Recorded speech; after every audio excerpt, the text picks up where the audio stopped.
हुजूर अलैहिस्सलाम ने फरमाया अगर मैं इल्म का शहर हूँ तो फिर अली दरवाज़ा है।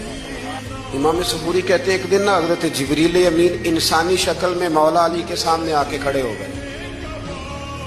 कौन? जिब्रील अलैहिस्सलाम। हज़रत जिब्रील अमीन खड़े हुए इंसानी शक्ल में, तो कहने लगे अली ये बताइए कि जिब्रील इस वक्त कहाँ है? इंसानी शक्ल में। और मौला अली से पूछते हैं। तो हज़रत अली ने पहले ऊपर देखा, फिर नीचे देखा, फिर दाएं देखा, फिर बाएं देखा, फिर आगे देखा, फिर पीछे देखा।